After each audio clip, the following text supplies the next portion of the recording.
Siamo con Tommaso Putin, Presidente del Consiglio di Amministrazione Euroristorazione del Gruppo Serenissima. Benvenuto. Piacere. Dottor Putin, cosa sta facendo la sua azienda per disegnare il futuro? Noi siamo molto impegnati nel tema della sostenibilità. Sostenibilità economica, sociale e ambientale. Il nostro settore è un settore della ristorazione dove lo spreco alimentare pesa fortemente. Degli studi hanno certificato che vengono sprecati circa 4 miliardi di euro di valore di cibo all'anno.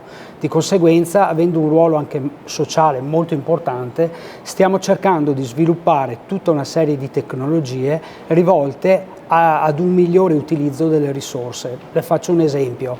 Abbiamo uno stabilimento particolarmente importante come gruppo che si occupa della tecnologia del cook and chill. Questa tecnologia ci permette di essere più efficienti nell'utilizzo e nella gestione delle risorse e inoltre abbiamo sviluppato anche tutto un tema legato all'economia circolare, cioè il resto del cibo viene utilizzato, viene dato ad una serie di associazioni che permettono di riutilizzare questo prodotto per ottenerne ad esempio dei fertilizzanti da poter utilizzare nei campi, proprio per evitare il più possibile lo spreco, visto che la nostra attività è fortemente impattante nell'ambiente.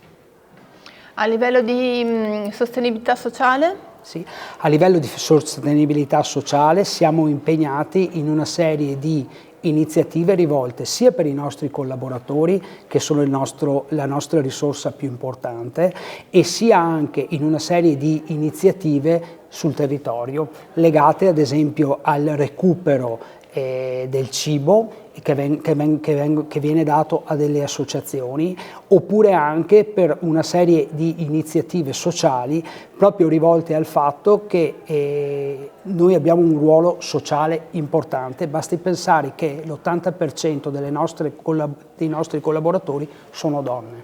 Di conseguenza noi abbiamo più di 10.000 collaboratori donne all'interno della nostra azienda. Quindi il tema anche di riuscire a equilibrare il tempo per il lavoro e il tempo per la famiglia è un qualcosa che noi sentiamo particolarmente importante e su cui siamo molto impegnati. So che vi muovete anche sul piano della formazione. Sì, abbiamo costituito di recente un'academy proprio per formare le future generazioni all'interno del nostro gruppo, e inoltre siamo impegnati in una serie di temi legati alla formazione con una serie di istituzioni e associazioni e anche con le università, per fare in modo anche di creare dei percorsi di laurea specifici che siano legati al nostro business e alla nostra attività. Beh, insomma, una realtà molto ricca. Io la ringrazio per il tempo che ci ha dedicato e le auguro buon lavoro. La ringrazio.